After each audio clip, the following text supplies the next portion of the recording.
Bonjour à tous et bienvenue sur la chaîne MJLR Bricks. Aujourd'hui, je vous parle du set 40333, la bataille de Hoth, édition du 20e anniversaire de LEGO Star Wars. Vous allez y voir un accéléré de la construction et je vous donnerai quelques infos reliées au set ainsi que ma critique.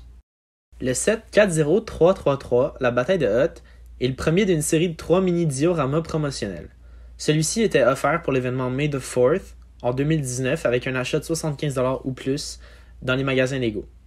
C'est une approche assez différente de ce qu'on voit habituellement avec les polybags ou les mini-figurines qui sont offertes dans ces événements. Fait intéressant pour les collectionneurs Lego qui conservent les boîtes et qui veulent les garder dans un bon état, cette boîte-ci s'ouvre d'une manière un peu différente des boîtes habituelles, puis c'est une manière qui permet vraiment de conserver bien la boîte.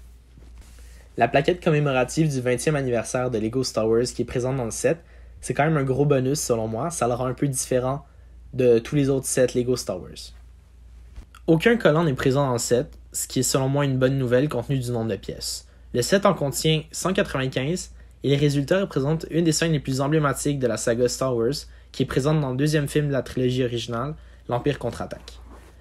Pour ce set, LEGO y a été avec la technique SNOT, donc ce qui veut dire pas de stud visible sur la surface. Donc on a un résultat final très lisse, très fini et agréable à regarder visuellement. Les seuls studs réellement sur la base sont ceux qui sont placés pour les véhicules.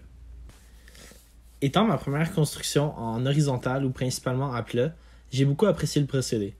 Bien qu'elle soit principalement en plat, la scène incorpore du relief représentant les montagnes enneigées de Hoth. Malgré que ce soit une version miniature, on y retrouve les éléments les plus importants. Non seulement il y a un petit droïde de sonde, mais il y a aussi un AT-AT qui domine la moitié droite, celle qui représente l'Empire. La section gauche elle représente les rebelles et est composée de 2 Snowspeeders ainsi que le générateur à 4 sections. Les 3 derniers éléments étant mal représentés à moitié ou tout simplement absents du set UCS L'Assaut de Hoth, c'est un petit bijou que nous a offert LEGO sur ce mini-set.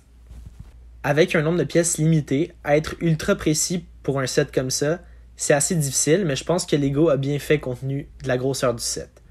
Le générateur, le AT-AT et les Snowspeeders sont facilement et rapidement reconnaissables.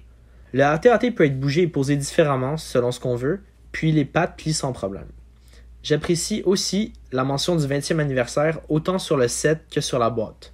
Ça vient rajouter un petit côté unique au tout. Dans l'ensemble, je pense que LEGO a réussi son pari avec cette nouvelle approche de set promotionnel, du moins pour ce set-ci. En espérant que vous ayez apprécié la vidéo et notre critique, si c'est le cas, n'hésitez pas à liker la vidéo et à vous abonner pour d'autres vidéos similaires qui s'en viennent. Vous pouvez aussi nous donner votre avis dans les commentaires, ça nous fait plaisir de lire ça. En attendant, à la prochaine.